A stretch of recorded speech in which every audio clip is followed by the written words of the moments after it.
Maka jamaah rahimakumullah, bagaimana menyikapi dunia? Tadi kita sudah sebutkan. Jangan berambisi dunia. Antum silakan cari dunia. Tiap pagi doa Nabi SAW, Allahumma inni as'aluka ilman nafi'an wa rizqan tayyiban wa amalan mutaqabbalan. Tiap hari beliau baca itu. Beliau minta rizki.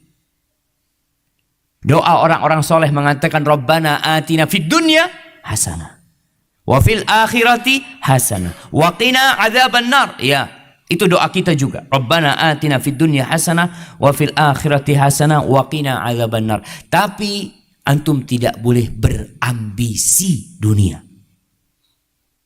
Antum nggak boleh berambisi dunia. Orientasi antum nggak boleh dunia. Allah mengatakan surah Al-Isra ayat 18 dan selanjutnya, ayat Ali Imran. Kayak nggak salah Al-Isra ini jamaah. Nah, Allah mengatakan man kana yuridul ajilata ajjalna lahu fiha ma nasha'u liman nurid. Ya, di surat Al-Isra. Allah mengatakan barang siapa yang berambisi dunia, kita akan berikan bagi dia ma nasha'u liman nurid. Apa yang kita kehendaki bagi orang yang kita maui. Jadi kalau ada orang ambisinya dunia, nggak harus dia jadi kaya dulu, jemaah. Kita ngelihat ada orang ambisi dunia miskin. Ada orang Masya Allah, mungkin dia naik motor tahun 90, tapi dalam diri dia ingin motor yang harganya 250 juta. Ambisinya dunia. Nggak ada dalam benaknya ingin berangkat haji, ingin berangkat umrah. Dunia yang dia inginkan. Tapi dia tidak harus mendapatkan apa yang dia inginkan. Tapi Allah akan kasih bagi orang yang Allah kehendaki. Thumma ja'alna lahu jahannam yaslaha madhmuman madhura. Kemudian kami jadikan bagi dia neraka jahanam yang akan dia masuki. Dalam kondisi dia terhina. Dalam kondisi dia susah di sana. Kenapa? Karena ambisinya dunia. Sebagian orang ibadah tapi cari dunia. Cari pujian orang. Yang dia inginkan ketenaran, popularitas. Ya Allah kasih. Waman aradal akhirah. Barang siapa yang ambisinya akhirat. Jadi yang dia cari akhirat. Dia bekerja punya 10 perusahaan.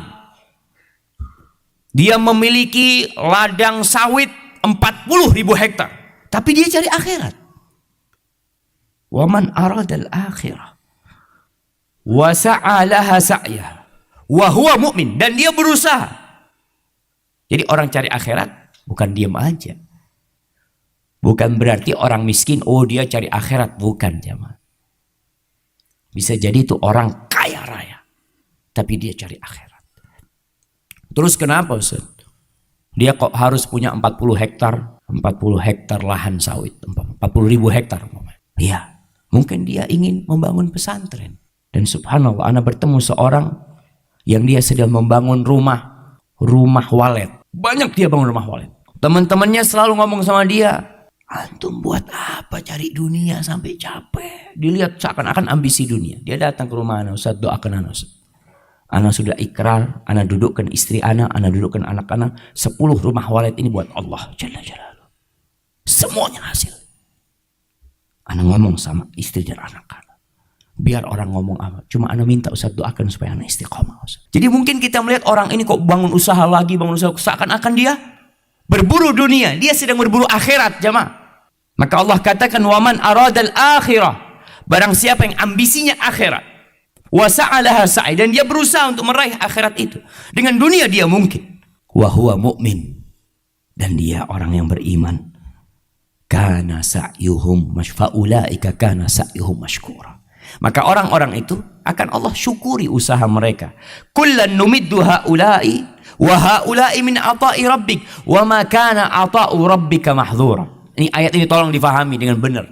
Antum ketika melihat, Ustaz kenapa Ustaz orang ini nggak pernah sholat Ustaz, tapi kok fulusnya banyak Ustaz? Ana yang di soft pertama terus Ustaz, Allahu Akbar. Selalu gagal usaha Ustaz. Allah katakan kullan numiddu haula'i wa haula'i min al. Semuanya Allah kasih. Yang berambisi dunia Allah kasih. Yang berambisi akhirat Allah kasih.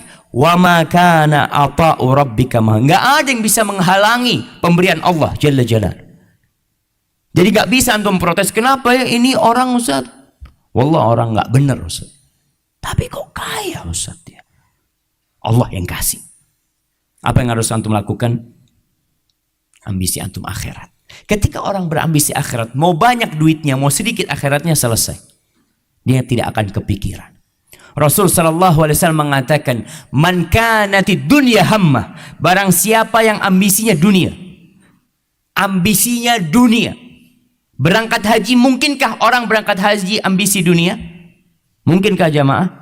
Mungkin.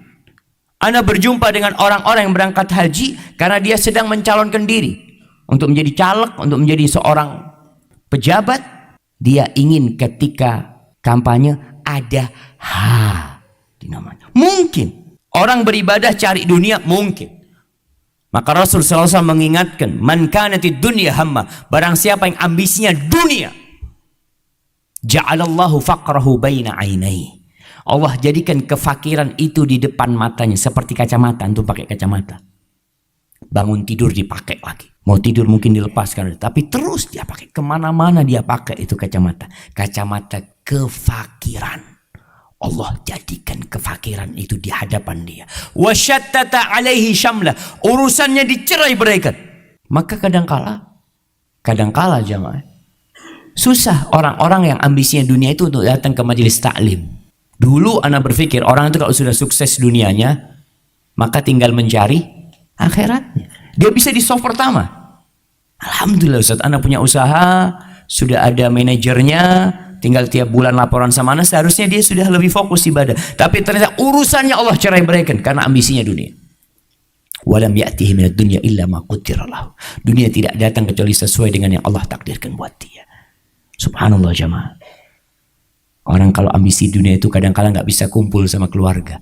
Ada orang yang biasa-biasa setiap hari bisa kumpul sama keluarganya, duduk makan bersama, karena dia tidak terlalu terbebani dengan dunia.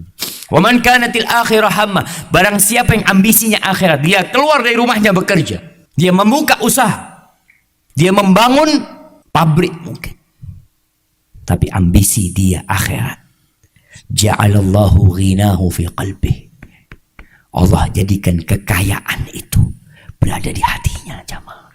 Ghinahu fi qalbih. Dia itu jadi orang